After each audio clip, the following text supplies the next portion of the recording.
In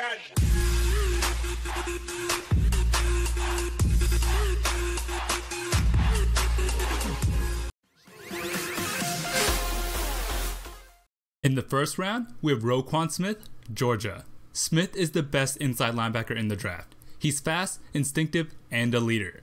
Everyone saw how he was all over the field in college football last year. The Raiders need a long-term leader in the middle of the defense, and Smith is just the guy to do it. He fits everything you look for in the starting middle linebacker. The one knock on him is he's a little small and can get eaten up on the block. No matter what, he's an elite athlete with everything you look for in a football player. In the second round, we have Lichten van der Oesch, Boise State. Long, rangy, and athletic. He's extremely talented in coverage and wraps up as an elite tackler. He's made a ton of plays and shows real potential as a pass rusher. Most importantly, he's silky smooth running all around the field. His frame is a little small and might need to put on more muscle. The instincts are there and he knows where the ball is at all times. Blockers can end up eating him up, but the upside is there. Ultimately, I think he gets pushed up the draft boards and ends up being a first round pick. In the third round, we have Oren Burks, Vanderbilt. He looks like a linebacker you want with his upper and lower body with long arms.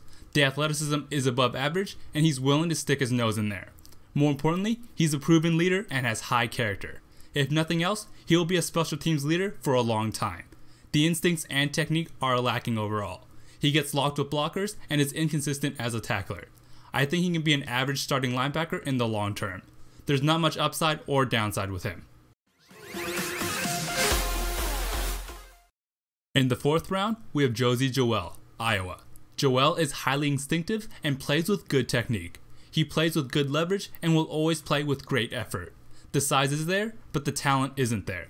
He's big enough at 6'1", but his short area quickness leaves a lot to be desired. I don't think he can be a good man-to-man coverage linebacker. Overall, the effort, desire, and instinct is there. However, the upside isn't there. But it wouldn't surprise me if he ends up playing a lot better than expected. In the fifth round, we have Tigre Scales, Indiana. He does not match what you look for in terms of size and speed. Scales has good instincts and excellent football intelligence. He is solid overall in pass coverage, but needs to make sure to have the correct angles. The problem is, his athleticism isn't at a good NFL level. The speed can be a concern in special team coverage as well. He's likely maxed out as a football player, and there really isn't much of an upside. In the sixth round, we have Keyshawn Barea, Washington. Work ethic and leadership are Barea's strong points. The problem is, his speed and playmaking ability just isn't very good. His instincts aren't very strong, and his reaction speed is lacking. He will try very hard and give you everything he's got. The strong presence in the locker room makes him worth a shot to me. I don't think there's much there as a linebacker, but he can be a good special teams player.